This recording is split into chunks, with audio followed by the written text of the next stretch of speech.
joining this session. This session is being held under the theme of Empowering Tomorrow, Safeguarding Children and Youth from Chemicals, Waste, and Pollution. My name is Ankun. I'm part of the Chemicals, Waste, and Pollution Working Group of the Children and Youth Major Group to UNEP, and I will be moderating today's session. So today's session is one of the webinars that the Children and Youth Major Group is hosting, leading in the intersessional period leading up to the third session of the open-ended working group on a science policy panel on chemicals, waste, and pollution prevention.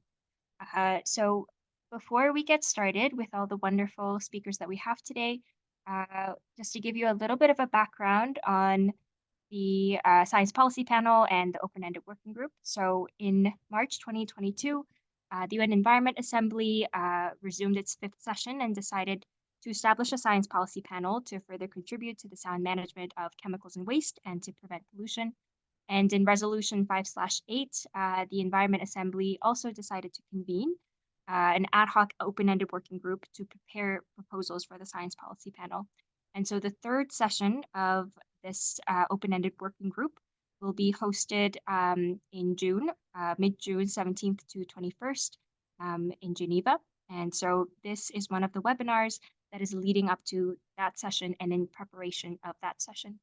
So the objective of today's session is threefold. First, we want to raise awareness about the adverse effects of chemicals, waste, and pollution on children and youth, especially children and youth in vulnerable situations. Second, we want to foster dialogue and collaboration between stakeholders, including children, youth, researchers, advocates, and practitioners, to explore innovative solutions. And finally, we want to provide insights and recommendations to inform the establishment of the Science Policy Panel dedicated to addressing the challenges that we're speaking about today. Just a couple of housekeeping items. So while the presenters and speakers are talking, please stay muted. There is a dedicated Q&A session at the end, so please hold your questions until then. When there is a Q&A period, please use the chat function to put your questions, and we will facilitate the questions to the dedicated speaker. And please note that today's webinar is being recorded. So if you turn your camera on, there is a possibility that your image will also be recorded. But we also welcome you to keep your cameras on if you are okay with this. All right, so we have a very exciting session for you all today. We have representatives from the Children Youth Major Group who will present on some of the ongoing work that the Major Group has been doing to prepare for this upcoming open-ended working group session. But we'll also have youth speakers, practitioners, experts, and advocates. And we also have representatives from UNEP, the Science Policy Secretariat, and civil society representatives.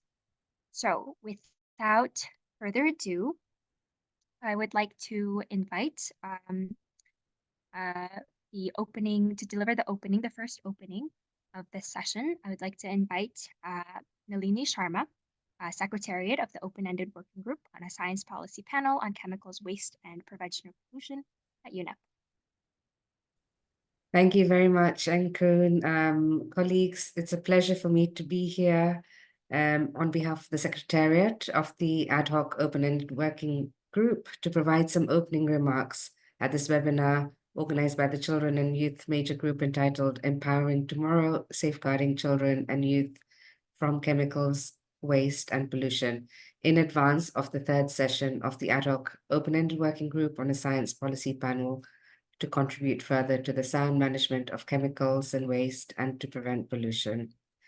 As Ankun mentioned, in March 2022, the United Nations Environment Assembly at its resumed fifth session decided in its resolution 5/8 that a science policy panel should be established to contribute further to the sound management of chemicals and waste and to prevent pollution.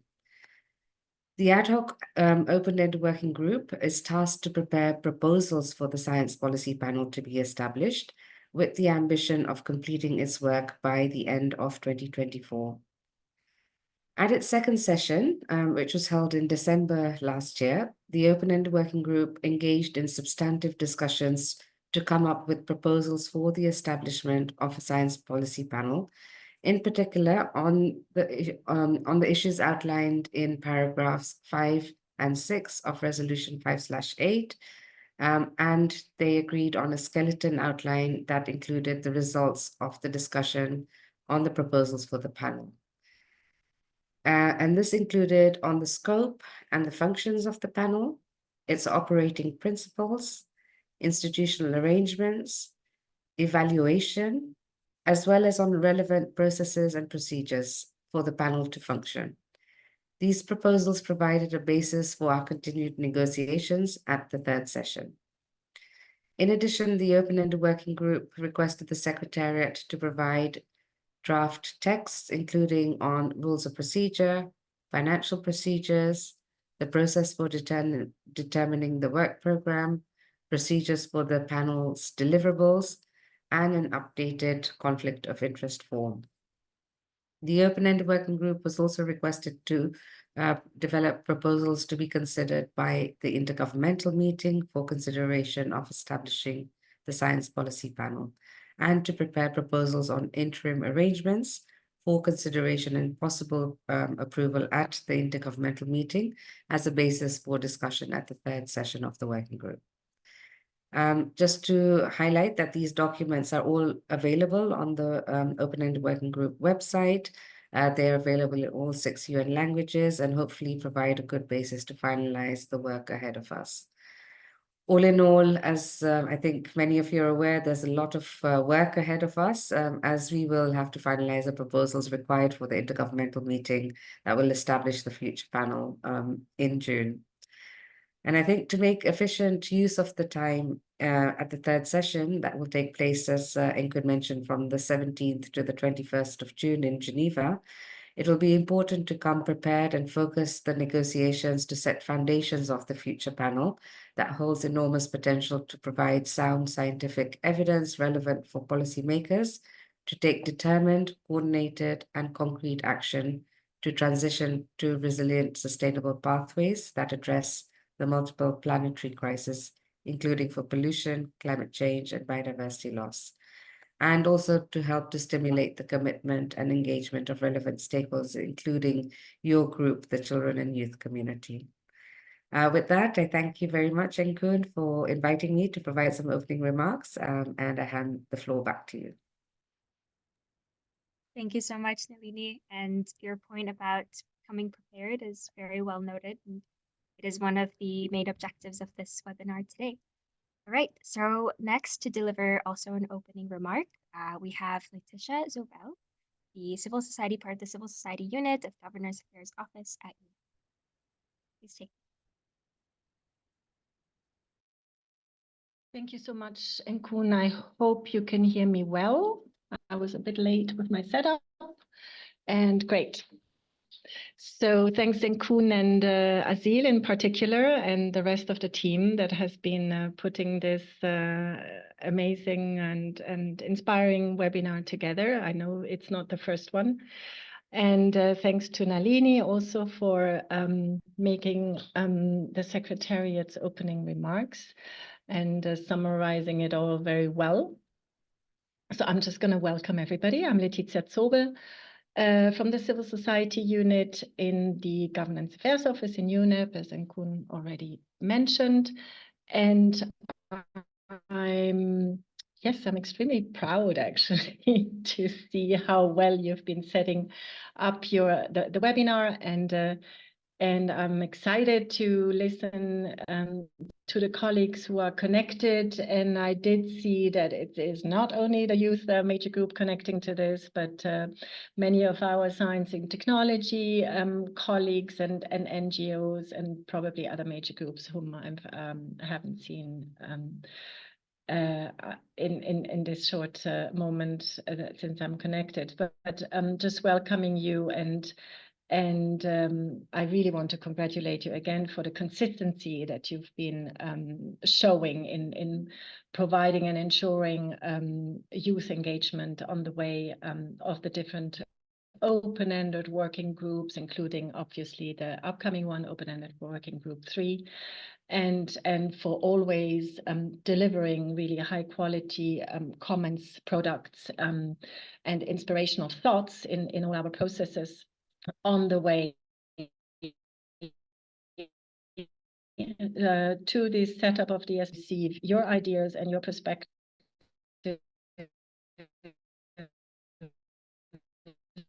and look also forward to the young scientists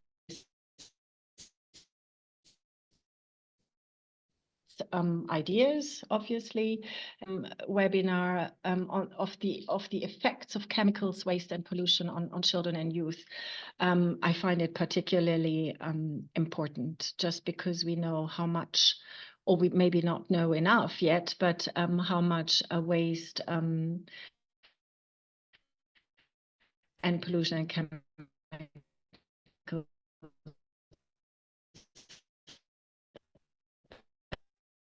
affect young children, babies, even unborn, and youth. So therefore, it is important that we have your perspective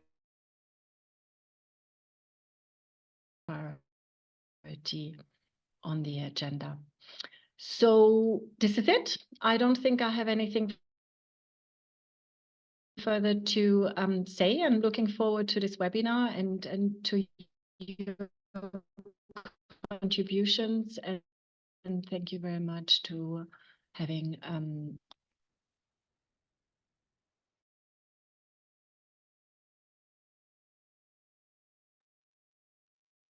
Thank you so much for those words, and we're also very grateful for the support that you've provided. And now to give the final opening remark, I welcome Zuhair Kaushik, one of the 2 global coordinators of the Children and Youth Major Group, to you now. Thank you.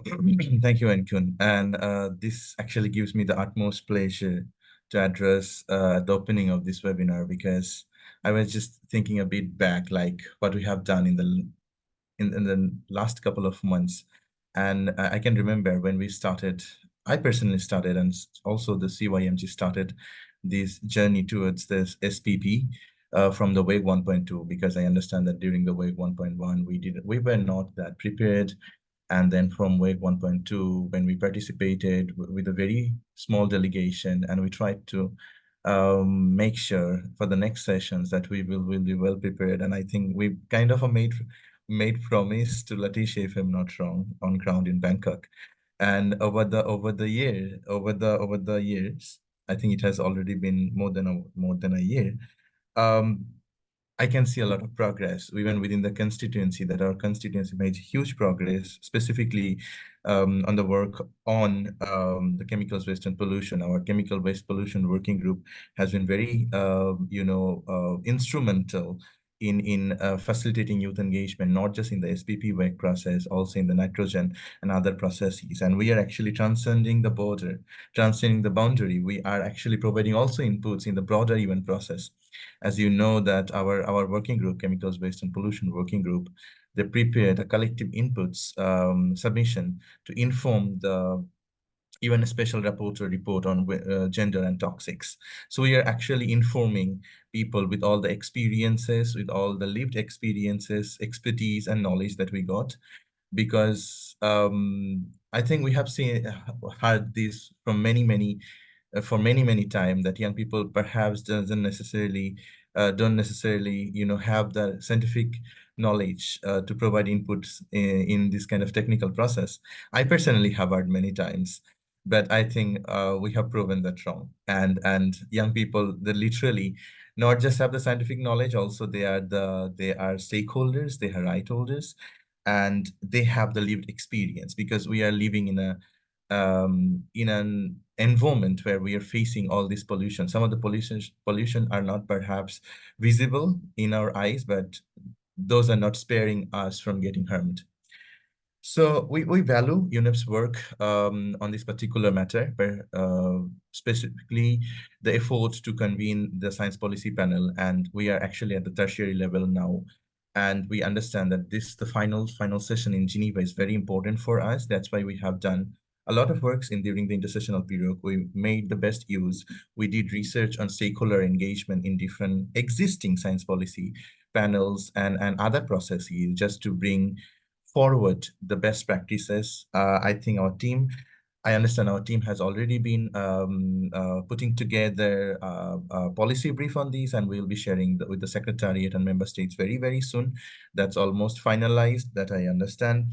And I will be very short and brief. I'm just going to finish it soon. One thing that I'm very proud of is that I can see that within our working group, we have a very balanced team. For instance, Enkun, you have huge experience of working on air pollution. My colleague Asil, who I have been working with for last couple of months, he has a lot of experience on chemical engineering / chemical pollution. And my colleague Olga has experience on science policy interfaces, and then Stephen has experience on nitrogen. So I can see a very balanced team who has experience on different sub-work streams of this particular chemical waste and pollution domain. And I think we are very well positioned to provide substantive inputs to the process. We have been providing, and I look forward for a very successful meeting in Geneva. And I hope that all of our suggestions and expectations are reflected in the final proposal and in the final resolution that will be put forward for the intergovernmental meeting next year. Thank you, and thanks to the Secretariat, thanks to the Civil Society Unit under the Governance Affairs Office of UNEP for their continuous support and for their guidance and every kind of support. And we are really grateful. Thank you. Thank you very much, Suhed. And perhaps this is a very smooth transition from what you've just said, because we'll be having a presentation on CYMG's proposal for the Future Science Policy Panel to further contribute to the sound management of chemicals waste and pollution prevention. And so to give this overview of CYMG's proposal, as well as an overview of the general process of the open-ended working group of the Science Policy Panel, I welcome two CYMG members. First, Sil Abu Talib, the thematic facilitator for the Chemicals, Waste, and Pollution Working Group at CYMG, and Olga Skaridina, the Science Policy Thematic Facilitator at CYMG. Please take away the floor. Thank you so much, Enkun, and thank you so much, everyone, for joining today's webinar. I will start from where Zohair ended by thanking the Secretariat of the SPB WEG, also UNEP Civil Society Unit for their continuous support, supporting the children and youth major group and championing the youth engagement within this process and also beyond this process.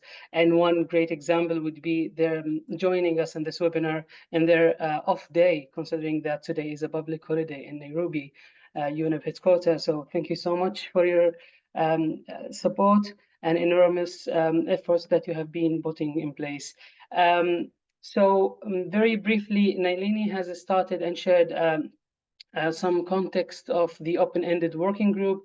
We meant by this agenda item is to give a quick scene setting about the process for those who are joining us and might not be fully informed about the process, and then we will proceed with CYMG intersessional work proposals for the future SPB and some of the substantive discussions we have been taking since week 2 in Nairobi last December and even before and after that.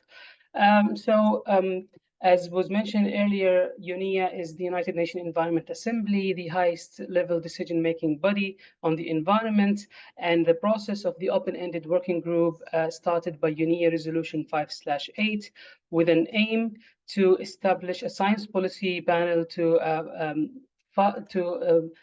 contribute further to the sound management of chemicals and waste and to prevent pollution.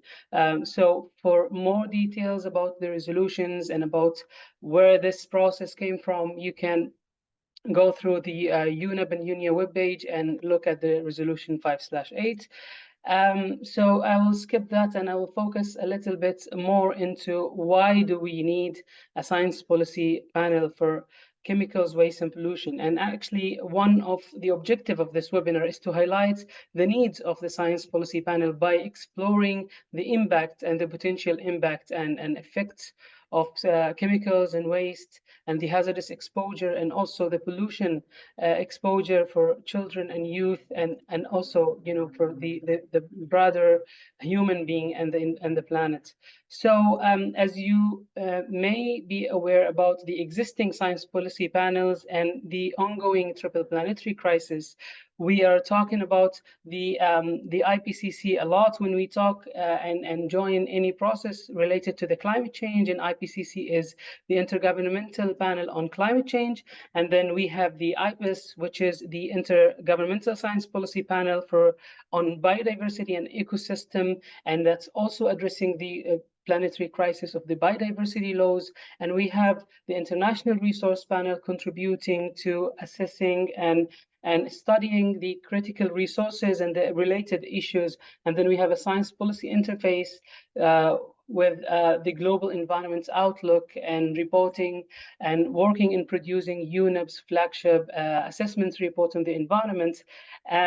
So when we look at the planetary crisis, we would see the pollution at the core of the challenges we're facing and at the core of the processes that is emerging, be it a multilateral environmental agreement or a potential future treaty for plastic to end plastic pollution and the other challenges that we will explore together later. So this came with the importance and the highlights of the needs of the open-ended of a science policy panel.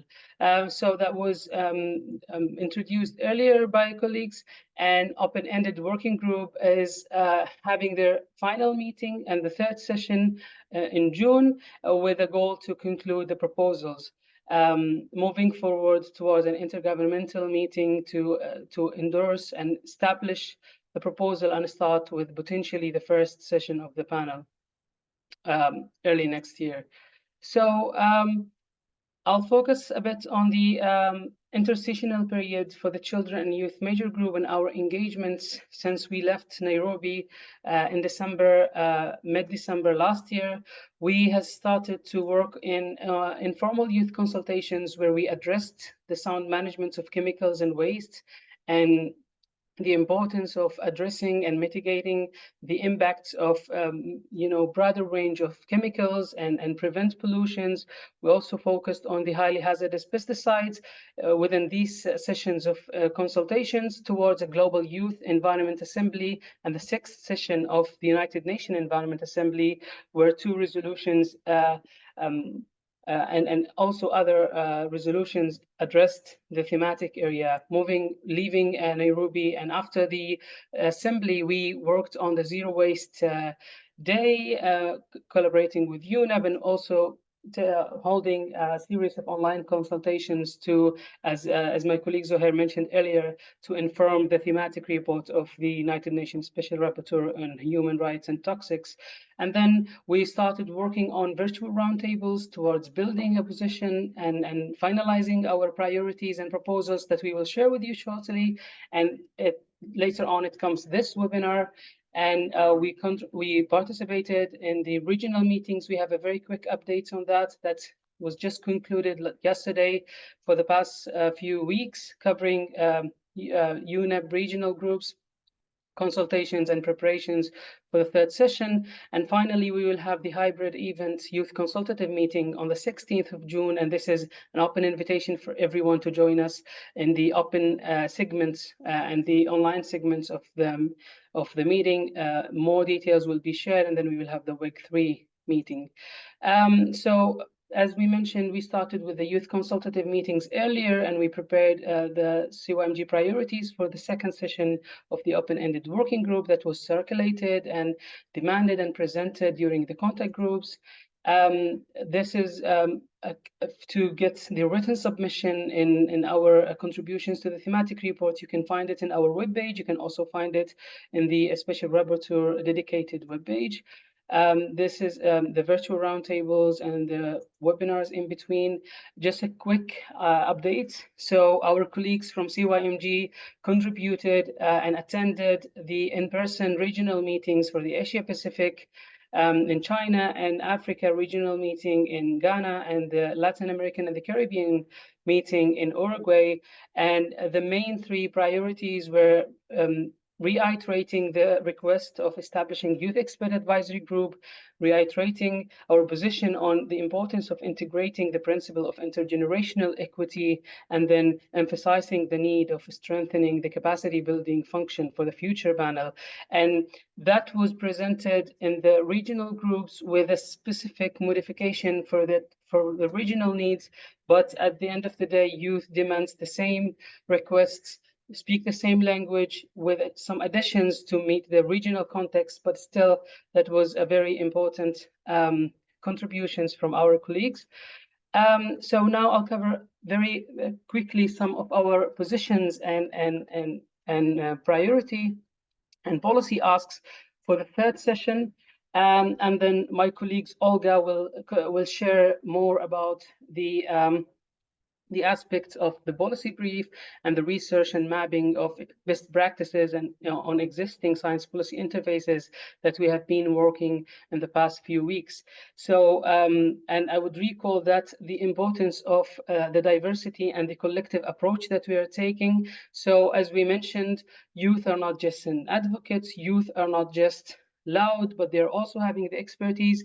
We got the medical aspects, the medical lens. We got the scientists joining, PhD researchers, practitioners joining the consultations and contributing to the policy and reflecting and adding and discussing with some sort of like negotiations to a big extent in the breakout rooms during the consultations to come up with such proposals.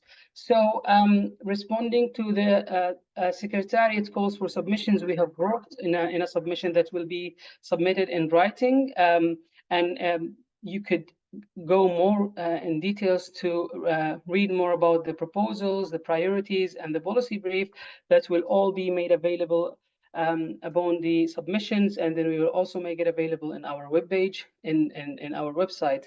So in regards to the proposals on the capacity building functions, CYMG proposed a textual proposals asking to facilitate capacity building to support the panel's functions. And we have been trying to come up with a streamlined language for the two proposals and adding the perspectives of our group and the demands and the hopes that we envision for the future panel, making into consideration the importance and the need for the capacity building to address the gaps that were identified in the previous and existing science policy interfaces and learn from the best practices. So we reiterate the core aspects that will help the human capital of our regions and our communities to address the issues related to the chemicals and waste. And in the issue of the institutional arrangements and the points regarding to the subsidiary bodies and the committees under the proposals of the establishing an interdisciplinary experts committee. CYMG has two proposals on that.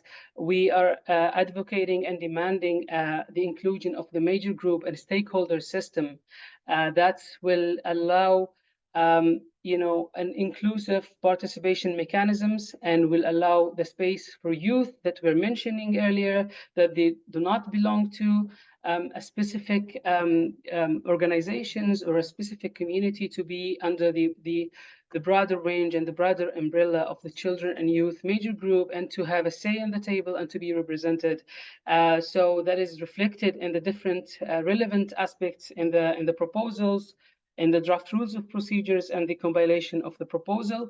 And then we are also demanding an establishment of a youth expert advisory group to function as a subcommittee of the interdisciplinary expert committee.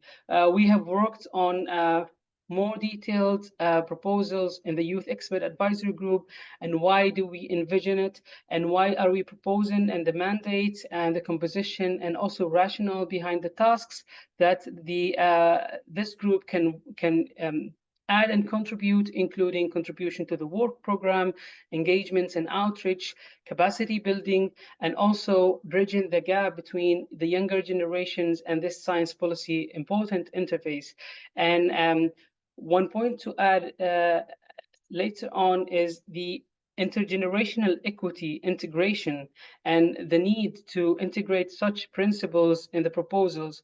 Right now, we have it in one of the proposals bracketed, and there are some locations and texts that we identified that could include the intergenerational equity. And we have been advocating for establishing this term in the environmental governance and the multilateralism to ensure and make sure that the fairness and the needs of the future generations will be and rights will be kept, considering that the panels can work and this can be guided by this principles. And so as mentioning that the long-term impact on future generations will be conserved, leading to more sustainable and equitable outcomes. We identified the importance of adding the rule of fellows and early career professionals to contribute to the assessments, and that was addressed under the annex on the rules and responsibilities of the preparation of assessments, considering that young experts and early career professionals, when they join such assessments, they gain the expertise, they contribute, bringing into the discussions their backgrounds and their expertise, and to enhance the work, and also to prepare them for the future cycle of assessments. That was it for the proposals. Thank you so much for listening. As I mentioned, we will submit this in writing, and you will have the chance to even know more about the youth priorities. Right now, I will pass the floor to my colleague Olga to explain more about our research policy brief and options for engagements in the future panel for children and youth. Olga, the floor is yours. Thank you, Asil, for laying the ground for the introduction of the policy brief. The idea of this policy brief is to highlight the best practices of youth engagement in existing science policy interfaces. And we looked into IPCC, EBAS, GEO, and International Resource Panel. Unfortunately, with the International Resource Panel, they do not have an established youth engagement mechanism, so this panel is not highlighted in the policy brief. And with the policy brief, we wanted to highlight 3 best practices, which would cover both the organizational work of the panel as well as their specific youth engagement mechanisms. So if you look into IPCC, they have a broadened access through existing networks, meaning that they allow those organizations who are accredited to UNFCCC, UNEP, and other UN bodies to be observer organizations to IPCC if they request so. This means that these organizations do not need to apply for additional accreditation, but if they request, they be considered as observers to IPCC. This will significantly simplify the process of accreditation. The second engagement mechanism that they have is the scholarship program for early career researchers. This means that there is a program where they can select a number of outstanding early career researchers who want to pursue their doctoral studies on climate change and adaptation and mitigation.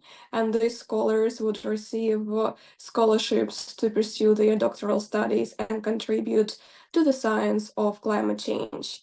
And lastly, early career researchers, they can contribute to IPCC assessments as chapter scientists, meaning that they will be paired with co-leading authors and providing any technical support and assistance. And in future assessments, these early career researchers have the opportunity to become co-leading authors on IPCC assessments. If we go to EBAS, we would somehow see similar structures. First of all, EBAS, they recognize self-organized networks of stakeholders, meaning, for example, that as Children and Youth Major Group to UNEP, we can engage with EBAS as a major group and not as individuals or individual organizations. Then every year, EBAS, they organize youth workshop for early career researchers, for youth individuals who represent different networks that work on ecosystems and biodiversity. And together they explore the opportunities for engaging with the science policy panel, as well as they discuss different issues on biodiversity and ecosystem services. And lastly, they have fellowship program for early career individuals, where early career researchers can join the assessments and be their fellows, contributing to the reports, and also receive a sort of mentorship from leading authors. And if we speak about global environmental outlook, first of all, they have advisory groups where Children and Youth Major Group has an opportunity to be represented and to be included in their advisory group with their representatives and contribute to whatever to the assessments that's happening. Then there is fellows program for youth, where early career researchers has an opportunity to engage in the assessments, be also paired with the leading authors, and engage in the whole process of drafting and designing global assessment reports. And as some of you know, there is GEO for Youth, a publication, a tool, a platform, where all those assessments and reports are presented in youth-friendly language, which makes all these reports accessible to youth and also to all those people with less scientific knowledge. And if we go to the next slide, then we will see that once we identify the best practices, we've also tried to map out what are the barriers of youth engagement and what could be the policy recommendations. And for the sake of brevity, here you can just see two barriers and some recommendations. One of the barriers that we identified is limited understanding of the science policy interface, as well as limited awareness about the engagement opportunities. And that's why for the future science policy panel, it would be critical to provide educational resources and training for youth to enhance their understanding of what the science policy interface is and how it works and what are the opportunities for engagement. And we also recommend for their future science policy panel to replicate the model of GEO for Youth to educate young people about science policy interface in the language that is accessible to them, so that youth take those reports closer to their hearts and also engage in awareness raising activities, because it would be much easier for them to engage in the process when they know what's the issue and how they can engage in it. And another barrier that we identified is related to lack of capacity building support. Yes, it is true that almost all of the science policy panels, they have their own sort of capacity building activities for young people. For example, scholarship program, youth workshops, and fellowship programs.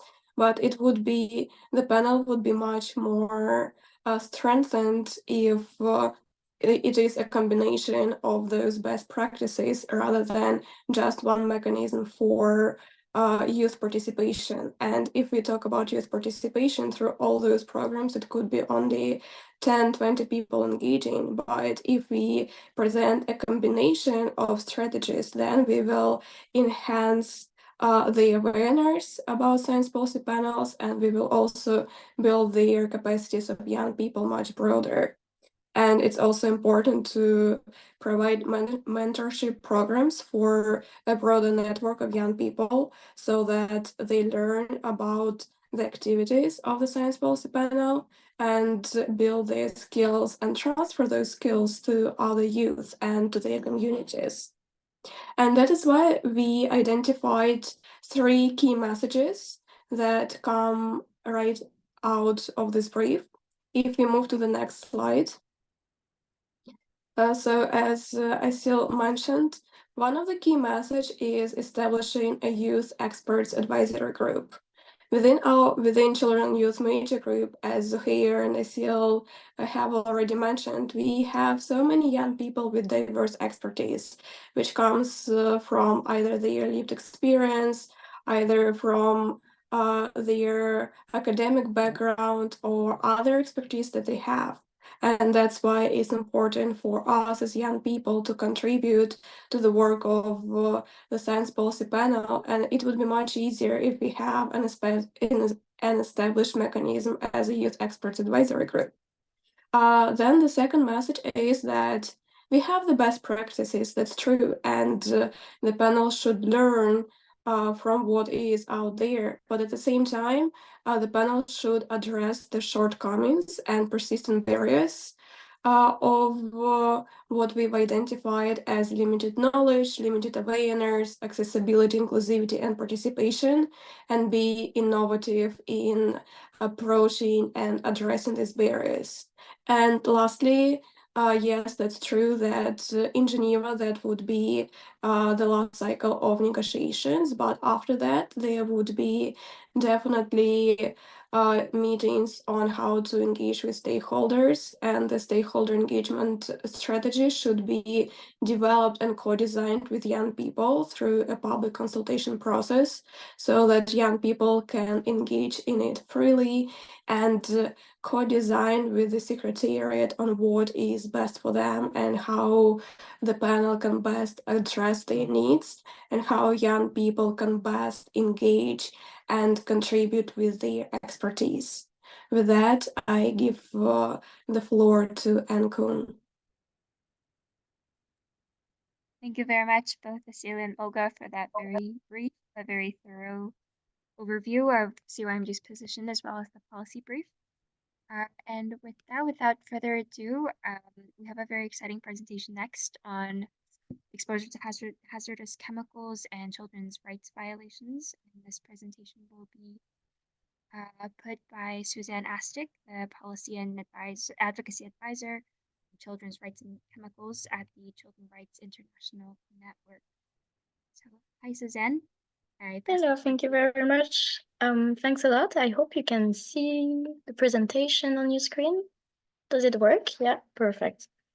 Thanks a lot for the invitation. I'm really happy to be here. And so first of all, I want to say my congratulations for the impressive work you're conducting at the MGCY on the SPP. It's very impressive, and it's so crucial to have your youth and children being involved in the process. So congratulations. So just for the introduction, I'm Suzanne Astic. I'm a policy and advocacy advisor at the Child Rights International Network, CRIN. So CRIN is an NGO, a creative NGO working on human rights. We have a focus on children's rights and youth rights as well. And the goal of CRIN is really to provide a children's rights perspective on several topics, and that includes environmental health issues. As you can see, we're throughout the presentation I will deliver, we are using advocacy, but we are also using art. And all the illustration you will found in the presentations, but also in the reports and materials we have online are made by our illustrators, Miriam Sugranis from CRIN.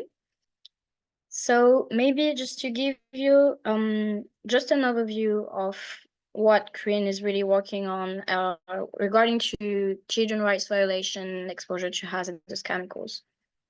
So for us, the goal is really to uncover the links between hazardous chemicals and children's rights violation in the EU, mostly, but also beyond, worldwide, because unfortunately, this issue has been neglected for a long time. We see very little about these connections between children's rights and exposure to hazardous chemicals in the decision-making processes and in the legislation in general. So for the moment at CRIN, we are focusing on the EU level. I'm based in Brussels, but of course, everything I will present today is relevant worldwide because unfortunately, pollution and contamination to hazardous chemicals doesn't know any boundaries and frontier. So all the links I will present today are relevant across the globe. Our goal is also to outline which legally binding texts, institutions, and countries are required to uphold and how these texts are being currently violated by exposure to harmful chemicals because the chemicals legislation fails to uphold children's rights. And as such, we are trying to propose solutions. So it's an invitation to rethink how to better assess, regulate, and restrict hazardous chemicals with an update and reform of the chemical legislation. And we hope we can also propose tools. So we have several materials, report, position papers for stakeholders and decision makers when shaping chemicals legislation, or for instance, today, when setting up science policy panel, for instance. So it better comprehend and uphold children's rights. In that regard, we published earlier this year a report, as well as a manifesto, which will, provide further details if you are interested in this topic. And after the presentation, you can find further information in the report. I will drop the link in the chat afterwards. Just waiting for the next slide. It's just a bit slow. Don't know if you can see it. Yeah, I think now you can see it. First of all, I just wanted to remind a little bit and to elaborate a bit on why children are more vulnerable to the exposure to hazardous chemicals. Because, of course, everybody on Earth is unfortunately exposed to hazardous chemicals that presents danger and risk and hazardous properties. But unfortunately, children are way more vulnerable than adults, for instance, because of several drivers. First of all, because of their developmental vulnerability. Children's organs and nervous systems are still in development, as we all know, and they are both exposed during the prenatal and after birth stage. So at the fetal development stage and after birth, exposure to hazardous chemicals such as endocrine disruptors, for instance, can have long-term effects on their health. The issue is also linked to the exceeding intake because children can be more exposed to more chemicals with higher intake than adults. Because, for instance, they are breathing more often per minute, and they're also consuming more food and water relative to their body weight. And overall, they can absorb more toxics readily, and they're also less able to excrete them afterwards. Another aspect that is crucial here is the behavioral habits. As we know, children play on the ground, they are playing in watercourses, and they love to explore the world through touch and taste. So there are way more exposure patterns and routes, and they're also quite often less able to evaluate the risks on account of their age. For instance, also adopting protective behaviors, using protective equipment, or reading the labels. Another aspect that is very crucial in terms of vulnerability of children worldwide is also the aspect of the marginalization of a lot of children. Because we know that with an exacerbated presence of hazardous chemicals in areas that we are calling sacrifice zones, in these areas, most children are belonging already to marginalized demographics, and they are often suffering the greatest harm of all because, first of all, they can have a reduced resilience to ill health associated with economic deprivation. For instance, issue to access public health care and to pay for it, and also issues of malnourishment. So there's a combination of factors and drivers that are amplifying the vulnerability and the exposure to hazardous chemicals in these areas. Unfortunately, we know that this contamination is widespread and still ongoing across the globe. And what is very important as well to remember, I think, is that children's rights must be protected, and children must be protected not only because they are part of vulnerable groups and because they are the future generations, but because also there are right holders now that deserve to be protected. They have rights that are enshrined in legally binding conventions as well as in non-legally binding strategies. And that's that's the legal instrument at CRID that they are looking at. So here it's a few examples. So first of all, at the United Nations level, you're probably familiar with the UN Convention on the Rights of a Child, which is a very important document and a legislation framework. Is very crucial when we're talking about exposure to hazardous chemicals, because there are a lot of legal rights that are being enshrined in this convention that are unfortunately impacted by the exposure to hazardous chemicals. There are also other UN conventions that are, very relevant when we're talking about exposure to hazardous chemicals. For instance, we have the UN Aarhus Convention on the public participation, access to justice, and access to information, which are very three key children rights that are very crucial when we're talking about, for instance, accessing information on hazardous substances. And I also put some example on the EU level and European level. Of course, there are other conventions that are relevant outside of the EU. For instance, worldwide, we also have the UN Convention on the Right of Person with Disability, but at the regional level, we also have the Escazur Agreement. At the European level, we have a lot of legal agreements that are legally binding for the member states and the EU institutions. For instance, the Convention on Human Rights, the European Social Charter, and the Charter of Fundamental Rights of the EU.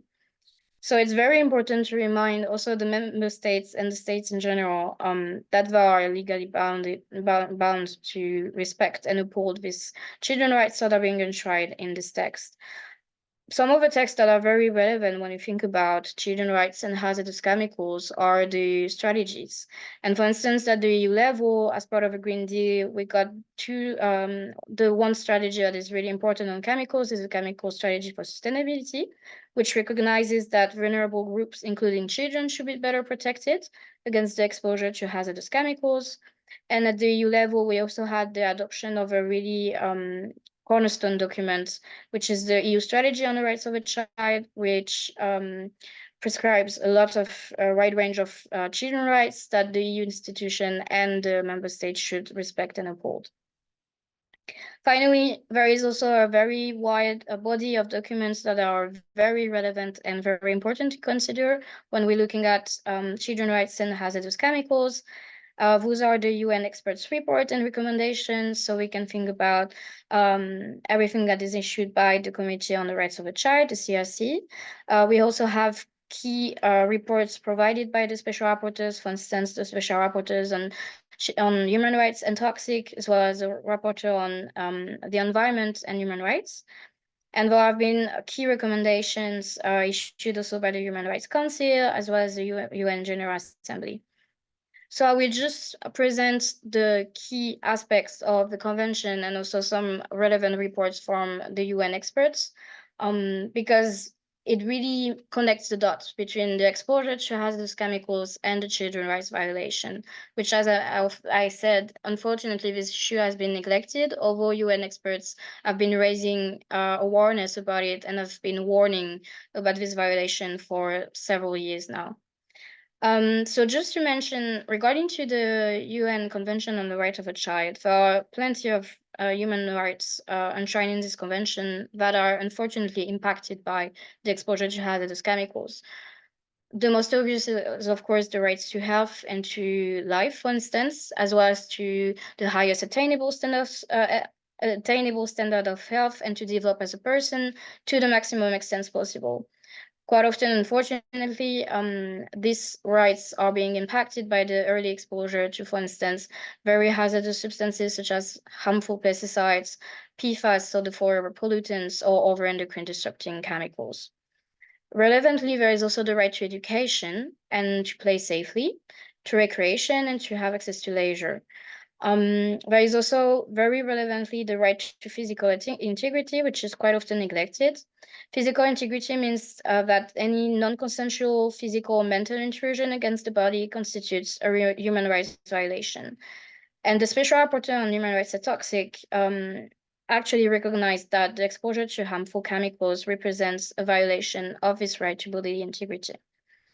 There is also the children's rights to be heard that is enshrined in the UNCRC. And that also means that states should prevent childhood exposure and recognition of the right of present and future generations to be heard. That has been also recognized by the Special Rapporteur on Human Rights and Toxics. Another key obligation that is stemming from the UNCRC is the obligation of the states to prioritize the best interest of a child, which is the overarching principle. And that means that when designing environmental and public health norm, and in general in policy making, the states should always take the best interest of a child into primary consideration, and they should also ensure the access to information and effective remedies. Throughout the years, especially for the past decade, there has been a lot of warnings issued by the special rapporteurs. For instance, in 2016, in a report dedicated to children's rights and exposure to toxics, including hazardous chemicals, the special rapporteur at the time mentioned that exposure starts before birth through the mother's own exposure, and he mentioned that we have now the case of pre-polluted babies. So we have pre-polluted children that are being born and already are being contaminated with hazardous chemicals because of a prenatal exposure. It also mentioned that we are facing a silent pandemic of diseases which can be linked to the exposure to hazardous chemicals. And unfortunately, some impacts can be irreversible and can even be passed down one generation to the next. There is another important and relevant report in 2017 on pesticides. So it's a joint report from the Special Rapporteur on the Right to Food and the Special Rapporteur on Toxics and Human Rights, which mentioned and insisted on the vulnerability of children to pesticides contamination because, as I mentioned, of the higher dose per unit of body weight, so the physiological vulnerability. Something that is very important that was also recognized by the special rapporteurs in the report is that exposure to even low levels of pesticides can already have very damaging effects to children's health. And that is very important when you talk about chemical safety, because quite often there is this misconception of saying the dose makes the poison, which actually with updated science and new studies and reports for the past few years, we know that actually even a very low level of chemicals and concentration levels, for instance, endocrine disruptors, can already be very harmful to children. And finally, in this report, it mentioned that pregnant women who are exposed to pesticides are at higher risk of miscarriage, preterm delivery, and birth defects, which can ultimately have impacts on children throughout their development. I won't go into all the details of his reports, but we have a very interesting body of reports issued by, for instance, the UN High Commissioners for Human Rights. In 2020, I mentioned that it's an obligation of the states to prevent childhood toxic exposure, to protect children's right to life, survival, development, health, and bodily integrity. So it explicitly recognized the interconnections between children's rights and exposure to hazardous chemicals. In 2020, we also had the resolution for the Human Rights Council, which also urged states to ensure the right of a child to the enjoyment of the highest attainable standards of physical and mental health. And that includes by identifying and eliminating the sources of exposure of children to substances of high concern. And that includes, for instance, endocrine disrupting chemicals. As you know, probably in 2022, the UN General Assembly adopted a resolution on the human right to a clean, healthy, and sustainable environment, which is extremely relevant when we're talking about children's rights and hazardous chemicals, because it mentioned, among other crucial points, that the unsound management of chemicals interferes with the enjoyment of a clean, healthy, and sustainable environment. And even more recently, we had the Committee on the Rights of a Child, which issued a general comment 26, so last year, on children's rights and the environment. And in this general comment, it urged the states to address the adverse effects of an environmental degradation on the enjoyment of children's rights. So that, of course, includes pollution and exposure to hazardous chemicals. If you want more detail about the rights infringements that are connected with the exposure to hazardous chemicals, we have made an overview table with all the children's rights that are being unfortunately impacted and violated by this exposure. So it's a case study table. You have all the text prescribing these rights, explanation about the connections between those children's rights and exposure to hazardous chemicals, and you have specific case studies to set the examples about some cases across, especially Europe, but also more globally, of cases of human rights violation, children's rights violation due to specific exposure patterns to chemicals.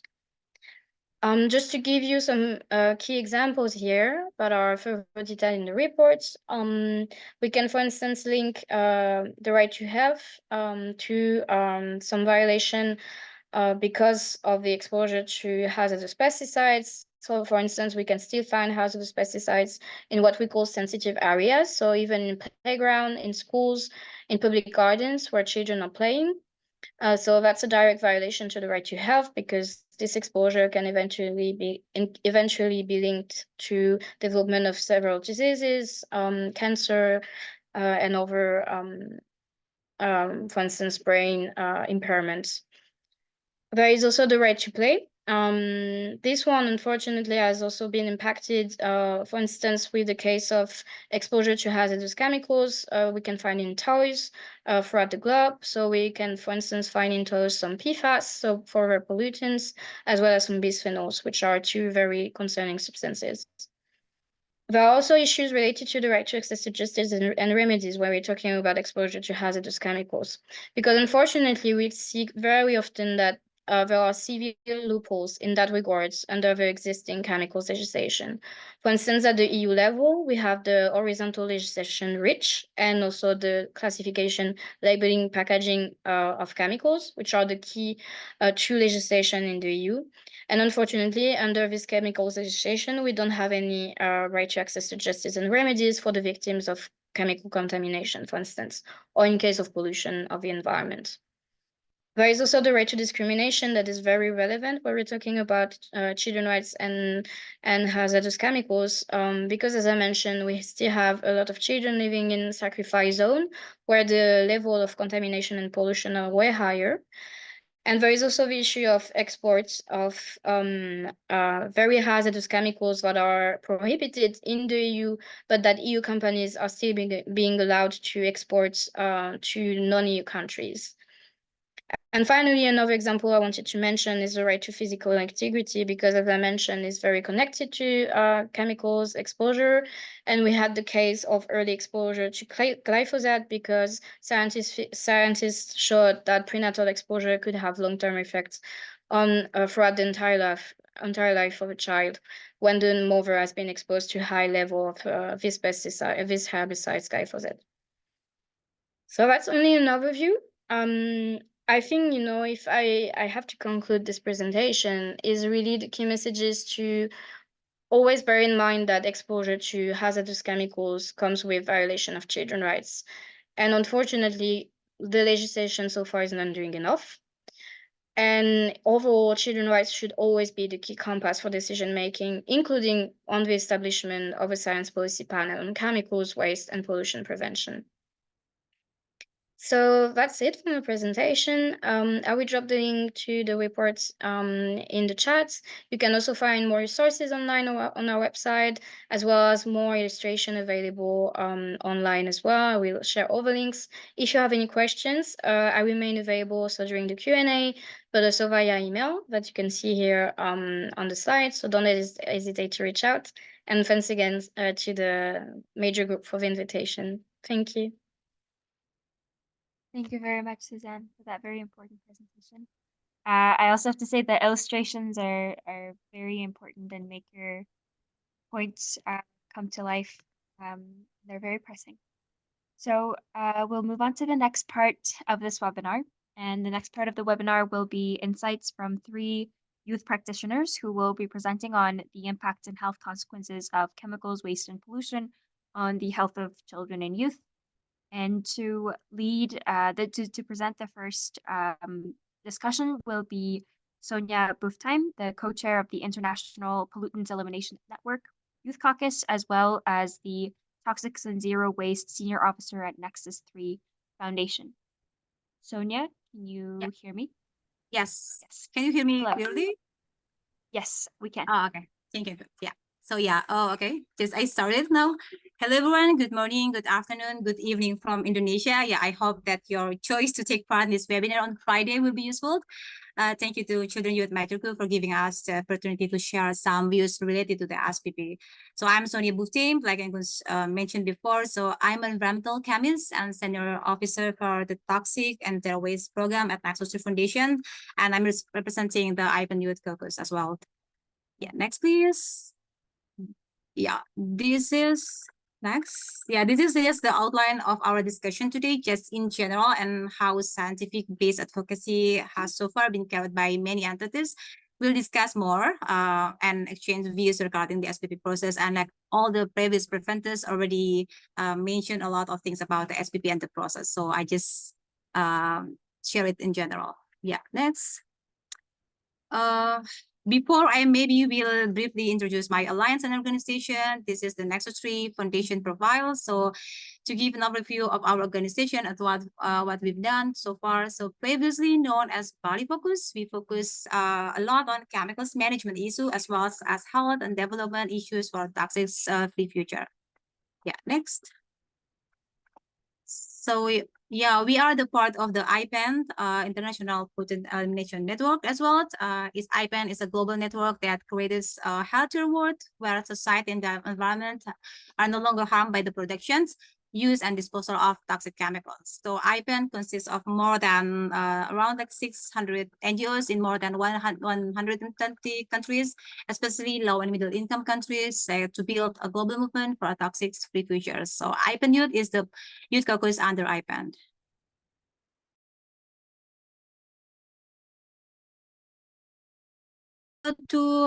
Yeah, next. IPAN has, can you go to the next slide, please? Yeah, IPAN has engaged in science to policy discussion under the BRS, Minamata Convention, SAICM, UNEA, and other conventions for many years. So we advocate for science-based policy and the precautionary principle, which emphasize preventive, protective measures to the face of scientific uncertainty and risk to the environment and health. Yeah, next. Okay. Yeah. For this slide, maybe I won't discuss any details because yeah, all the presenters previously already informed all the details on this process and so on. So the SPP should be an independent governmental body with a program of work approved by the member governments to deliver policy relevant scientific evidence without being policy perspective. So because sometimes maybe even just like what I face in my country, yeah, maybe the previous slide, please. Yeah, I just want to share that sometimes even in just like what I face in my country and some of my colleagues in the African or Asia, decisions are often related to political and industrial policies. So ignoring healthy condition or the impact of chemicals exposure encountered in the field. So it's will be a challenge, challenging the serious one, because we can't leave all the evidence in the field and just support the policies under the industry's perspective. Yeah, next. So this slide about the intersectionality between chemicals, waste, the pollution and their impact to children and youth is something that really needs to be highlighted. For the first, like I want to highlight it, emphasize the circulation of pollutants around us. Talking about children and youth, exposure to chemicals is very close in our life. There are children who work, for instance, of around like 200 million working children worldwide. So many are thought to be exposed to hazardous chemicals. These are those who are close to the source of exposure, such as the chemical they use, but don't think that children at home are also safe. There are lots of chemicals such as the humidifiers, household pesticides, such as the mosquito repellents or mosquito lotion, which is quite popular in regions such as Asia or Africa, as well as chemical skincare products. So we need the maximum protection because like all the hazardous chemicals is around right now. The second is not all the pollution and the sources are noticeable. So yeah, not all the chemical exposure and the pollution is visible. Some is a bioaccumulative and imperceptible, such as some heavy metals or EDCs and pesticides. Some form of pollution, such as the air pollution, water contamination, industrial waste, and noise of pollution are more noticeable. However, other types such as pesticide, like the previous presenters mentioned, that contamination in food and production or endocrine disturbing chemicals, the EDCs in personal care products are less apparent. So yeah, the range of solution to this pollution problem is as diverse as their origins. The third that I want to emphasize is the children's unique metabolism. Psychology and developmental needs make them more vulnerable than adults to pollutants, which can have a lifelong impact, the disease, disability, and early death. The third is about the young generation face the highest risk pollution. Tons of thousands of pollutants now circulate through our water, our air, our soil, our food, with the potential health effects on children yet to be fully understood. Children face the highest risk to pollution because small exposure to toxics and hazardous chemicals and waste in the utero and early childhood can result in lifelong disease. So disability, premature death, as well as reduced learning and earning potential, it will be a serious problem for them. And the last is non-uniformity of operation on the use of chemicals in each country. So for instance, many countries still use the paraquat or lead in paint, which is globally considered absolute and banned. Each country can sometimes have different standards, even though the human condition can be the same or even more need of protection, especially countries in the global south, which are facing a serious climate crisis and other natural disasters, as well as the pollution from irresponsible industry. So yeah, not all countries have the regulation to protect chemicals, even though these chemicals have been banned globally. These things may be with challenge we face in the field in the process of advocating the issues. Yeah, next, please. Next slide, please. Yep. Hello. Yeah, the next slide. So examining the impact and health consequences of chemicals, waste, and pollution exposure in children, youth, by sharing some of Nexus 3 Foundation's work. Yeah. Is that the problem with the slide? Okay, yeah, next, okay. I just want to share that, Nexus 3 has been prioritizing scientific research-based advocacy in Indonesia since its inception for many years, because we also see that certain issues will be easier to campaign on when there is scientific evidence and there is data on victims and environment damage. Although, of course, this is not a good, because in fact, preventative action in the form of legislation must have been there beforehand. Yeah, next. So I will share two Nexus 3 studies that may be related to the vulnerabilities faced by children and youth. First is lead in paint, which is a global issue, but until now, there are still many countries, including Indonesia, that have not banned its use. So in the period in 2013 up to 2021, Nexus 3 conducted 3 market surveys on lead levels in enamel paint circulating in Indonesia, of which more than 73% contain lead levels more than 90 ppm, the WHO standards. And as we know, enamel paint is generally used in children's playground facilities, which is, of course, will endanger their health. What is tragic is they are poisoning without any choice, because generally companies do not provide information that in the product contain lead, and sadly, Indonesia now, we have more than 30 million children. So there will be, we have the potential to experience intelligent disorder due to exposure to the lead in paint in the environment. Yeah, next, we also have the study about lead in paint in playground. So in 2019, we check the playground in Jakarta, our capital. So 69% of play facilities in Jakarta contain lead concentration above 90 ppm. So youth and children can be the group most vulnerable to exposure, even from the safest place in their opinion, like in a playground. Maybe people will thought that we go to a playground to have relaxing time and so on, but we have no idea at all. This is the source of exposure. Yeah, next. The next studies is about the PFAS, the forever chemicals in popcorn. Yeah, previous, yeah. We check the PFAS levels in popcorn, which some of which we bought in America and some of which we bought in Indonesia. The results were really surprising because all the 29 product tested containing PFAS. So I'm sharing these two issues because I want various types of hazardous chemicals. Just want to share that this issue because the various types of hazardous chemicals spread around children and youth, close to everyday life. Now exposure to dangerous chemicals, not something far away, but it's still right around them, around us. So in our house, when we eat something, we can be exposed by the hazardous chemicals. Yeah, next. So yeah, I want to share about one of our initiatives. So at Nexus 3 Foundation, we have special divisions for children. So Children Health Intervention in Most Polluted Environments, CHIME, is an initiative to protect and improve the health of children living in an environment contaminated by various types of pollution. So the goal of this initiative is to uphold children's right to live in a clean, healthy, and sustainable environment.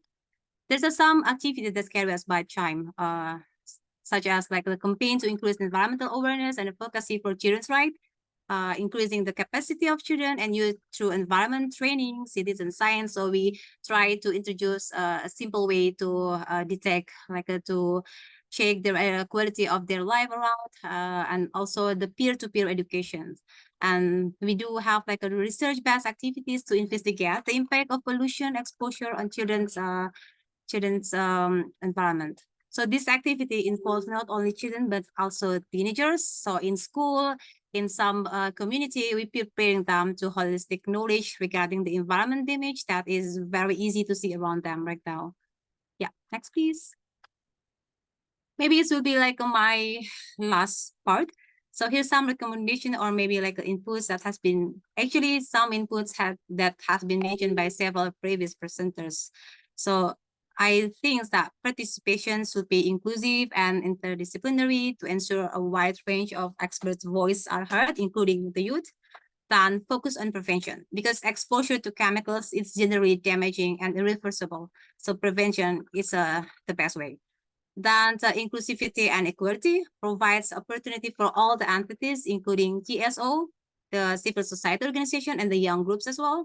And then promotion of a safe and healthy work environment, because many work environments are places where they are exposed to dangerous chemicals. And we don't have to, we need to highlight that we still have like a lot of child labor. So they need to be protected.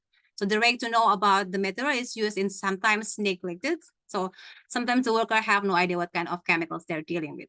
Then the last about the cooperation between the UN agency and the other entities that already exist, such as several conventions, secretariat, it's really need to be improved.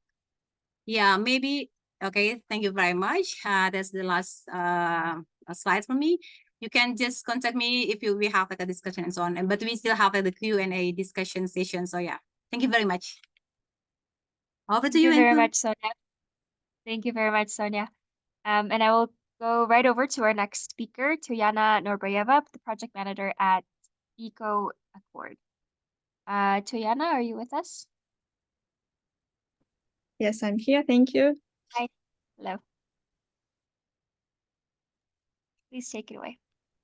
Well, I want to share my screen. May I? Or just maybe someone can help me with? Wonderful, thank you. So, and while we are waiting, hello everyone once again.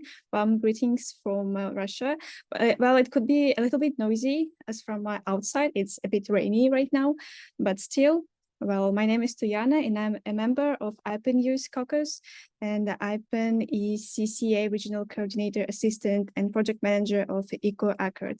I'm very pleased to speak here today, and on behalf of our organization, EcoAccord, let me express sincere gratitude to CUMG for organizing this webinar. And it is the first time EcoAccord performed here. I will briefly present our NGO. To the next slide, please.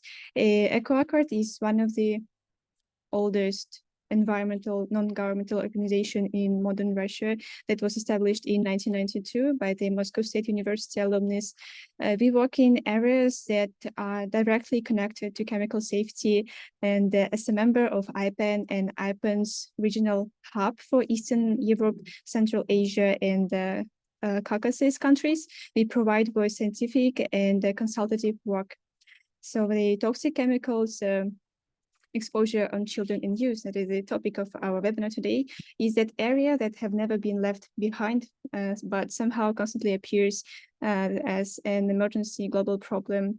So exposure to chemicals and pollutants can occur through various sources, including air, water, but even toxic toys that were investigated by us in partnership with the IPEN participating organizations from Ukraine, Belarus, Armenia, and several others ECCA region countries.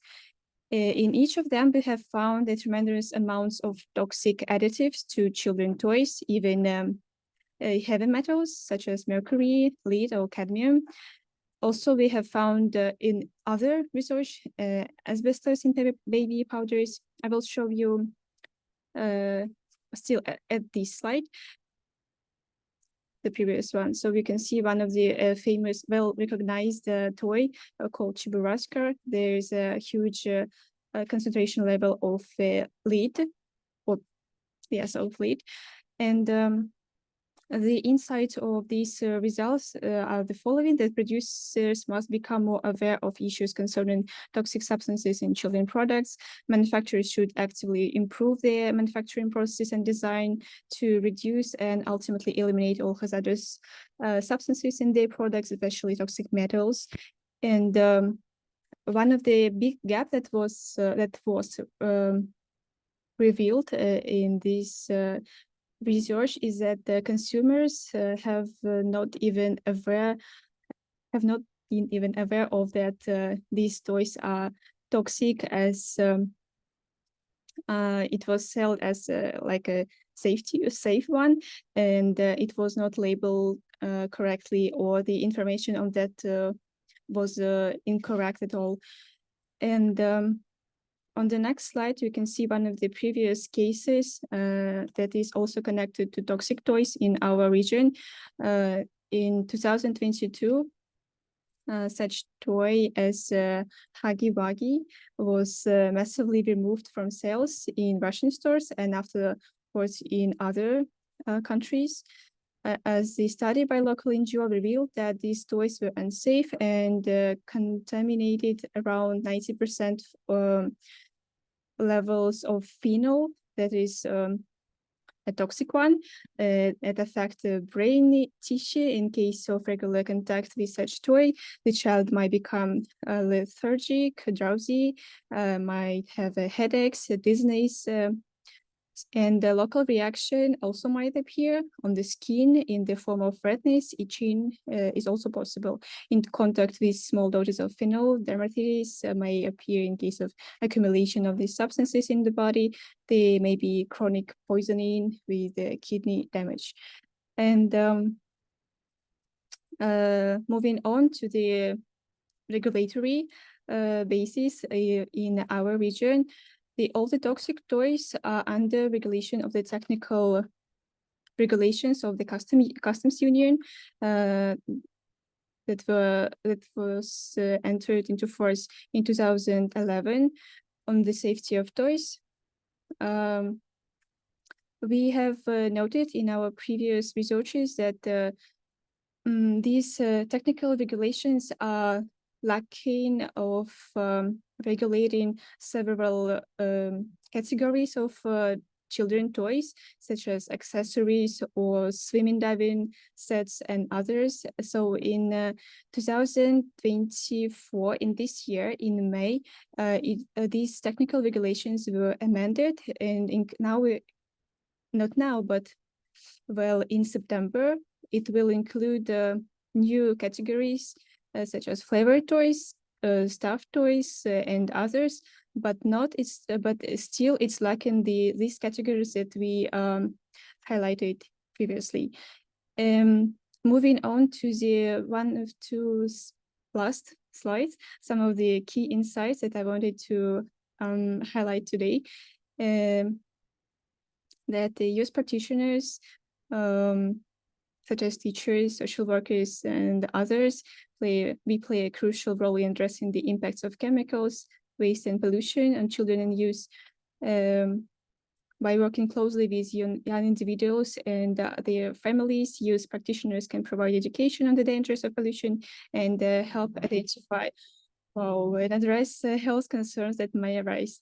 In addition to addressing the immediate health consequences of exposure to chemicals and pollution, youth practitioners can also work towards prevention and advocacy by promoting sustainable practices, advocating for environmental justice, and supporting policies that protect the health of children and youth. And we can help create a healthier and safer environment for future generations by simply raising awareness, providing education, and advocating for change. We can help mitigate the impact of harmful substances on the health of children and youth. For the upcoming open-ended working group, that is the last slide, the science policy platform must ensure that there is no conflict of interest from the outset of the negotiations, keeping out groups for its commercial, economic, and political interests, as well as those who prioritize profit over human rights to safe environment. Failure to do so will perpetuate toxic harms, undermining science and the credibility of the new platform. So to sum up, I would say that we as youth do care a lot about these planetary crises, the chemical pollution, and sound chemicals management. And that is because it's the children and young people of today who will face the worst effects of this problem in future. So that's it. Thank you very much.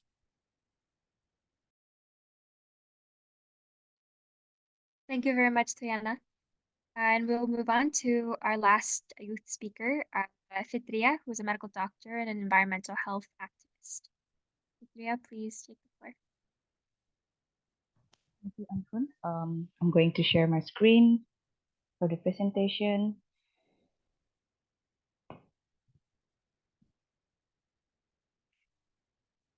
All right, I hope it's working now. Okay, cool. Thank you so much, Ankun, and good evening, everyone. Greetings from Indonesia. And tonight I will share about the chemical exposures to the health of young people, and children and youth. And yeah, I would like to say thank you so much for this OMG to extend me this opportunity to share a bit about the health perspective on these chemicals, because the previous speakers already well explained about all of the kind of policies and then the situations that happened in regards to the chemical waste and pollutions that we are currently facing right now. And I'm going to start with the source of the exposure. Definitely, we already know that chemicals are everywhere, even in the toys, even in the paint, and it has been incorporated in our daily life. And I have concluded 4 sources of the chemicals exposures in these slides. And yeah, the first one, definitely the air pollution. It's really common to find, especially in the urban area, where we know that the air pollution due to the transportation or the coal industry has emitted the emissions carbon that we know that it also leads to the climate change. And this kind of gases like the carbon monoxide and then the nitrogen oxides also very harmful to the health of the young people itself, especially for the children whose their immune are still in develop. And then, yeah, definitely water contaminations, especially those who living in the vulnerable situations near to the illegal mining. The mercury and the lead contaminations can also affecting the quality of the water, and then it becomes potential harm for the children and young people to drink and use the water for daily life. And then I would jump to the food, because we know that for now the pesticide also become a concern that can contaminate our food, and then how also the additional chemicals added to our food to get more flavoring, so to make it more delicious and then to make it more appealing in the appearance, so the colorings also can become another source. And then the main important thing is how the preservatives in the food itself can lead to chemicals hazard.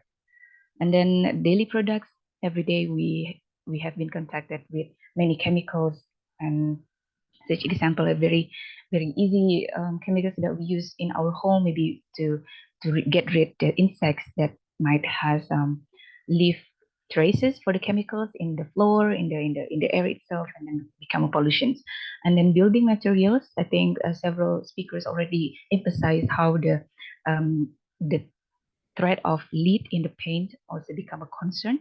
And then the plastics, we are currently in the process of having a global treaty for the plastics, and it's also emphasized how the plastic chemicals also putting harm into human health.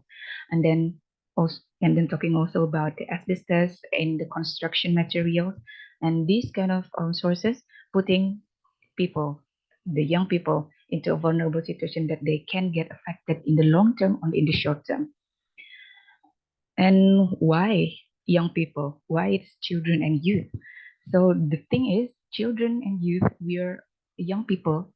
We are an individual with growth and development demands that it has different process than the adults, especially for the children, because we know that children has the golden age, which is until 5 years old, and these chemicals hazard, if they are coming to the body and in the long term, which it can cause a permanent development and growth impairment, it can affect the measurable and unmeasurable growth and development of the young people itself.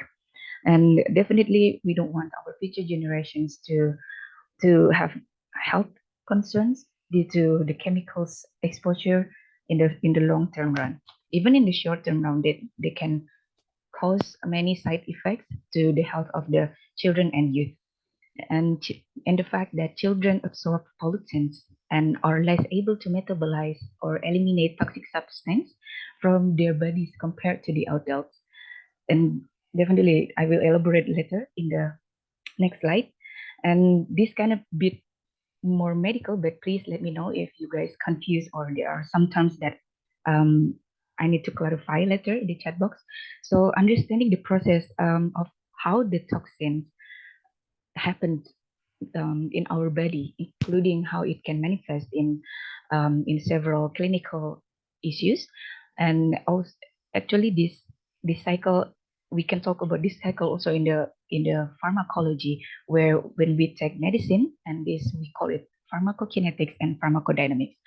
And due to the situation we are currently talking about the toxin, so it can be toxicokinetics and it's and then toxicodynamics. What is the kinetics in the toxicokinetics? So the kinetics itself, the process of the toxins go through in the body, and then the dynamics means that the interactions between the substance and the body, which will result in the manifestations. So it will be the outcome. And these toxicokinetics include 4 stages. And first one, because it all comes from the external environment, it's absorption. Young people, especially children, they have a requirement for their body to fulfill such a huge energy to accommodate the growth and development. And because of that, they will have like ability to absorb more from their environment. So absorption can mean like the exposure through the skin, inhalation or ingestion. So it's like if you eat, and then if you are swimming, and then can be like from the skin also exposure. So that's the exposure. And that's why I said that these children and young people has different metabolisms, because even in the medical, when we want to measure the vital signs, definitely children in the various age, they have different vital signs standards, like the breath rate, and then the heart rate, and the physiology are different, and it relates to why the absorption of chemicals can be very dangerous for the young children, because the young people, because they absorb more than the adults. And then the second part is the distribution. After the substance, which supposed to be nutrients coming through the skin, the ingestion, the inhalation, it will go through all the body, and it's supposed to be distributed to the target organs, to the target cells, to be metabolized later, and it will be in the next stage. And in this distribution, is different in children and compared to the adults, right? And talking about the distribution, I mentioned a little bit about the immune system that's still developing in the young people, especially for children or baby, the premature neonates. The immune system is still developing, and they are unable to provide such a barrier that can prevent the chemicals to be toxic in the body. Such example, we call it blood-brain barrier. So the blood-brain barrier is a membrane in our brain that that separates the blood vessels and then the brain itself. And in adults, it really helpful to select like the molecules or substance that can enter the brain. But in the children, in the young people, a baby especially, the blood-brain barrier are not really effectively work. So the chemicals, especially the heavy metals, can be easily contaminate and poison the brain. And then the next step is the brain biotransformations. So the biotransformations here, we call it like the metabolism. So after the ingested and then distribution, this metabolism will be happens mostly in the heart. So again, all of the parts in our young generations, their immunes, their enzymes are still not mature, so they are not working effectively. And this biotransformation will require the roles of the enzymes that can help to neutralize the chemicals, the toxins that come to the body, besides like going through the nutrients. So in the short term, in the small amount of chemicals of toxins, it's supposed to be quote unquote, we are as adults, we are able to neutralize it because we have these enzymes working really well in our body. But again, as a young person, as a children especially, they are not really developed well and in the mechanism, in this mechanism. So it can add more burden to the system to avoid to being poisoned by the toxins. And then the last part of the kinetics is the excretion. Excretions mean we get rid the substance, the residual substance that no longer serving any benefit. So if it's like minerals and then protein and anything, but in the terms of situation of the toxic, so we will excrete our toxin in the mostly in the urine. And again, I would like to emphasize that the organ of the young people, especially the children, again, they are not really fully developed, so the function is not working really well. So I'm using the term we use the term glomerular function filter rate, or GFR, to explain how well our kidney function is.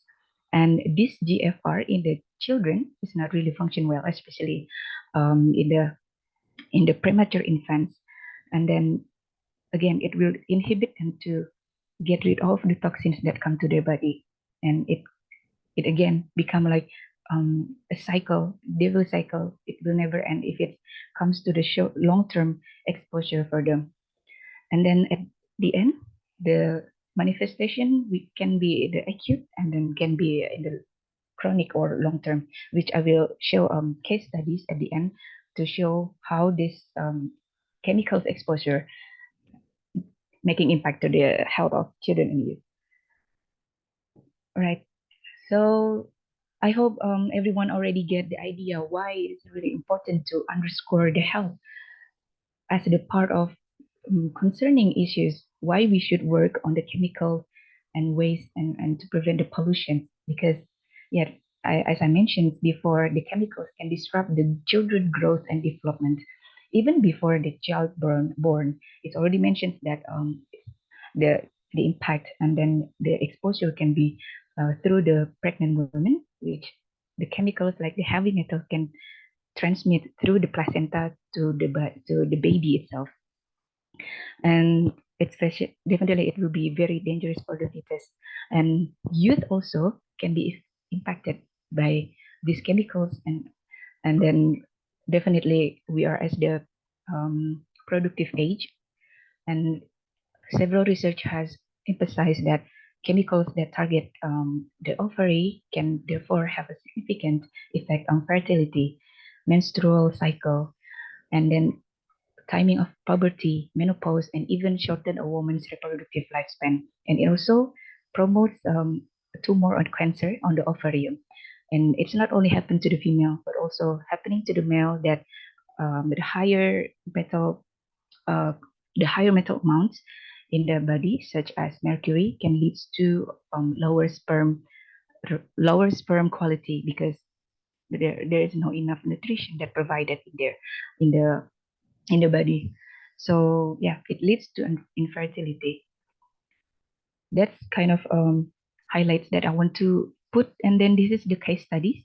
So the first case study emphasizing the acute effect on the chemicals toxicity. So I use the lead example here to showcase how the large amount of chemicals that ingested or unintentionally ingested can cause like several symptoms like illness, and then like nauseatic, and then even causing unconscious to those who got toxicated. And this two-year-old child presented to the hospital because um, because the habit of pica. So pica is a behavior where someone, mostly children, they eat something that not belong to eating. There's like the sand, rocks, and then here the children ate the peeling paint, which is we already know from the previous speakers already highlighted that leading the lead in the paint already proven to have consequences in the health. And then the second one is the chronic or the long-term effect of the lead exposure in the 16-year-old girl, which she has been involved in the family pottery business, and then coming to the hospital with the similar symptoms like dizziness and then nauseatic, weakness. And I just want to highlight everyone, there is no safe lead level actually to be considered in the children or young people. CDC recommends testing blood for lead exposure if it's in the high risk community. A patient's blood level is measured in micrograms of lead per deciliter of blood. And in this case, you guys can see, I think the second one, I forgot to put the number of blood, the lead blood. But in the second one, the lead level was 66.28. Meanwhile, the current CDC reference level is 3.5 micrograms per deciliter of lead in the blood for children. It's really, really super high, and definitely small amounts of the chemicals are already not good for the children. That's why I just want to emphasize there's no safe level for children, and those who are in the risk are suggested to take the measurements of the blood lead level to examine it. And I think this is my last slide. I just want to emphasize this is the importance of having youth and children also taking part in the every policy making, and then especially in this situation, science policy panel, because we are the group that impacted the most by the unsafe chemicals and waste management, and then the pollution itself. Because again, we have the right to a healthy environment, and this is already proven scientifically that it affects the health and well-being of our future generations. And yeah, I think that's all from me. Thank you so much. And I give it back to you, Enkun. Thank you. Thank you very much, Fitria. And thank you very much to all our speakers. We have a bit of time for a Q&A, so I'll open the floor for that. You can put your question in the chat, or you can also raise your hand. Whether you're raising your hand or putting your question in the chat, please mention to which speaker you are directing your question to. And we are also open to take any feedback or comments or reflections on any of the presentations. So,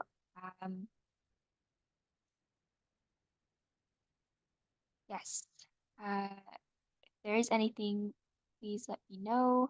I already see some comments in the chat that are congratulating the speakers and thanking the speakers.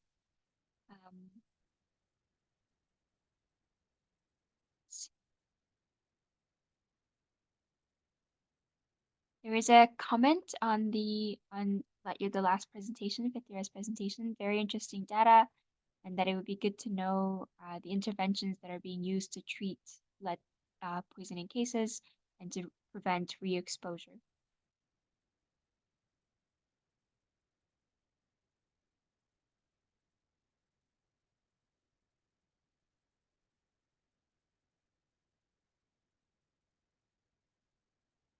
We're seeing more thanks to the speakers.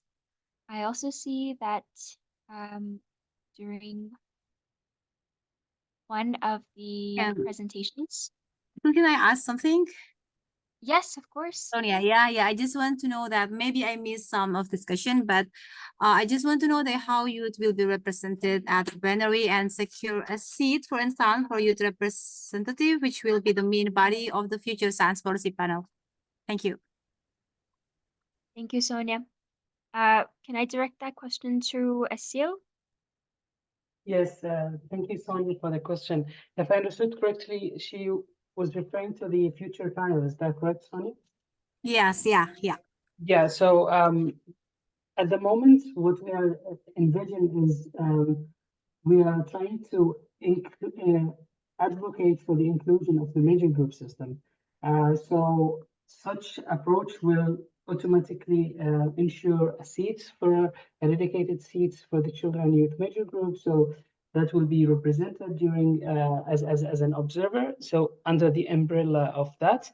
Other than that, we are advocating for the multidisciplinary youth expert advisory group to be work along with the work program to be a subcommittee of the interdisciplinary expert committee, in which the chair of this youth group or the co-chair shall be seated as part of the interdisciplinary expert committee, contributing to advising the plenary, advising the panel, and also contributing to the work program. One of the other options of engagement is to establish youth fellowship programs that can support the assessments, production, and work on the deliverables. Those are some of the options, and what we aim is to maximize the youth engagement. And we could see the expertise and the practices, and it's clearly showing that youth has the potential and they just lack the access and the platform. And what we're doing is try to advocate for the presence and for having such platform. Thank you for raising this question. And yeah, it's everyone's responsibilities and it's everyone demands. And this is what we've been trying to push hard for it. Back to you, Anka. Yeah, thank you, Asal. Thank you so much, Asil. And thank you for your question, Sonia. I think as we're waiting to see if there are more questions or comments to come in, I'll just share some details about further ways to engage, or further engagements leading up to the session. So before on June 16th, there will be a youth consultative meeting. Oh, we actually see some questions, so I will hand it to Francois first. Yes, thank you. Good afternoon from my end. My name is Francoise from Cameroon. It's really an excellent presentation, and I just have a question. I might have missed it because I want to know, since we're talking about the impact on children, I want to know also how plastic before life can really affect children and throughout. Is it through the microplastic, or there are other ways, or the chemicals that are used in making the plastic? Please, I don't know if someone can explain a little bit to me. Thank you. Thank you, Francoise. Is there anybody from the speakers who'd like to take this question? Yeah, I have my hand up. Can I ask? Sure, of course. Maybe Peter will take your question, and then our speakers can comment on both. Yes, my name is Peter. I'm based in Kenya, and thank you for very enlightening presentation, particularly on children and infants and the biological accumulation of chemicals in them. There are documents that have been published about a number of people in Africa, Sub-Saharan Africa, are using plastic water tanks. And chemical analysis has shown that there are plastic elements in the urine and the waste of people who use such kind of water for storage because it heats up during hot days. Is that something that has been looked into? And probably it's also carcinogenic.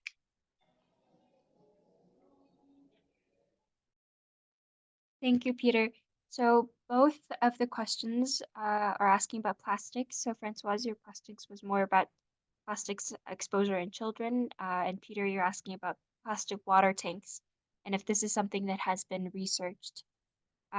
Again, from any of our speakers, is there anybody who wants to answer this question? If there's no one, maybe I will try to answer the question. The first question is about the plastic. So actually, most plastics are made from fossil fuels. So, and the extraction of oil and gas. So both use and release toxic pollutions into the environment.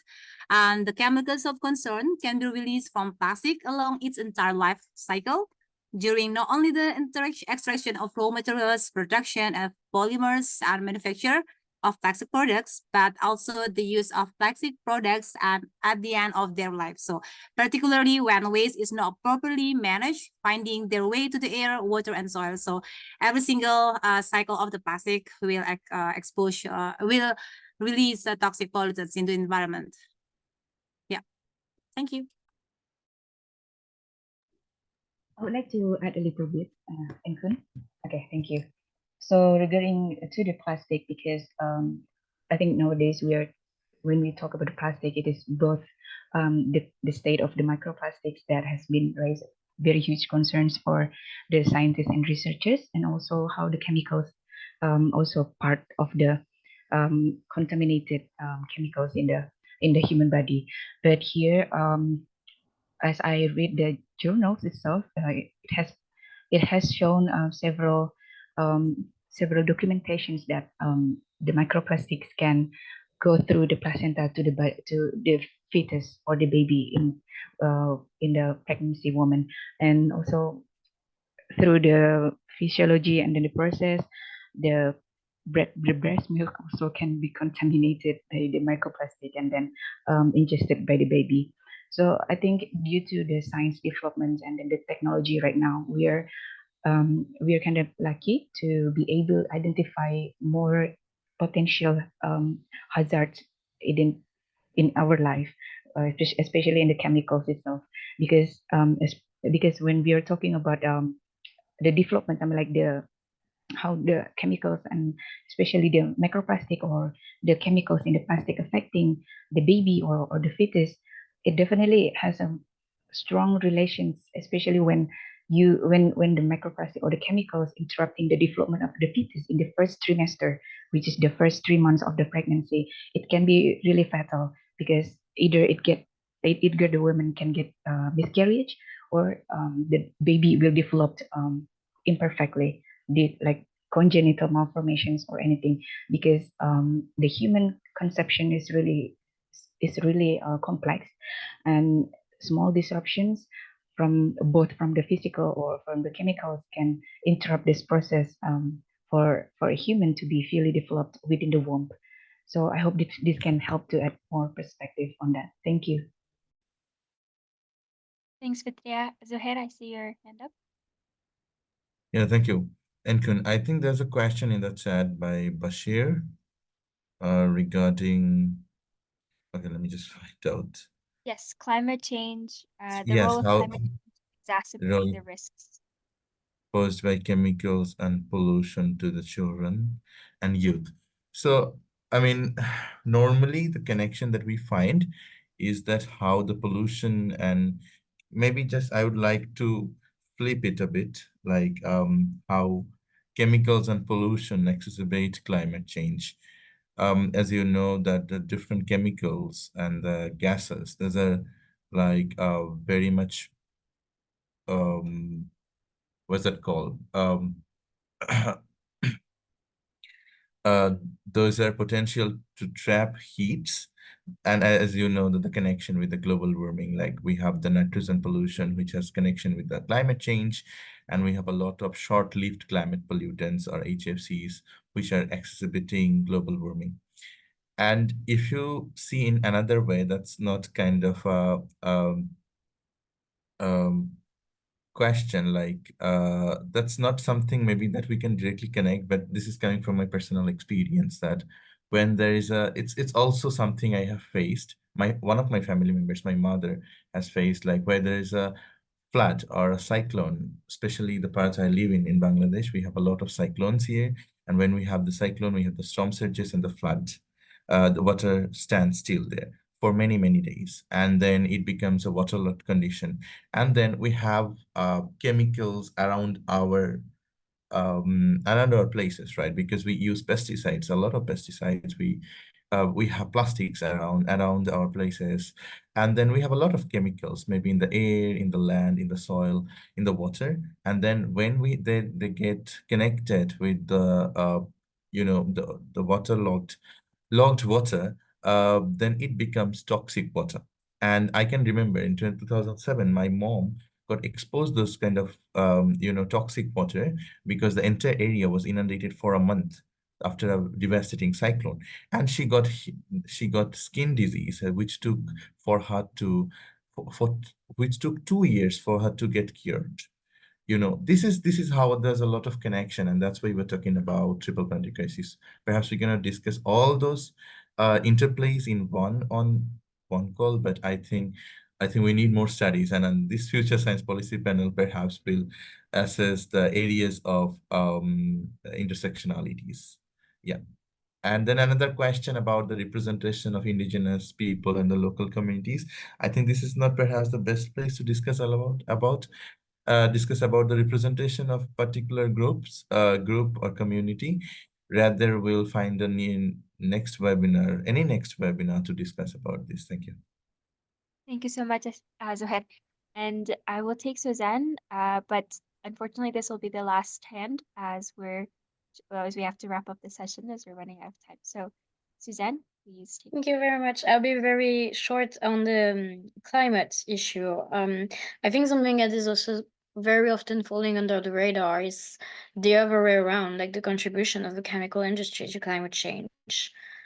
Because actually the chemical industry is like the largest industrial energy consumer and the third largest industry subsector in terms of direct CO2 emission. So basically, the chemical industry is one of the largest emitters of greenhouse gas emissions worldwide, but that is really neglected and it's not really well known. So the chemical industry has been falling under the radar for decades. So when assessing also the impacts of chemicals on society, on climate, and the environment, it's very important to take into consideration the CO2 emissions because usually we don't think about this aspect. But I think, yeah, that would be something to bear in mind, like including in the science policy panel. Thank you very much, Suzanne. And again, thank you to all our speakers today. Before we close the session, just two very quick points. from CYMG. The first is that before the third session starts on the 17th of June, the third open-ended working group session, there will be a youth consultative meeting on the 16th of June, and this meeting will serve as a way to integrate and prepare youth voices for the upcoming negotiations. So there will be finalizing of key youth priorities, capacity building to equip youth delegates to effectively participate in the negotiations, as well as knowledge exchange. So please keep out an eye for information for more about this youth consultative meeting. And the second point will be that the CYMG proposals, the priorities, as well as the policy brief that was presented today by CYMG will be available very, very shortly. So please also keep your eyes out for that. And with that, I would like to thank you all for attending today. And I hoped this session was very informative and will guide the future work on fighting chemicals, waste, and pollution. So thank you all for joining today and have very good mornings, afternoons, and evenings. Thank you so much. Thank you, Enkun. Thank you. Thank Bye. you. Bye-bye.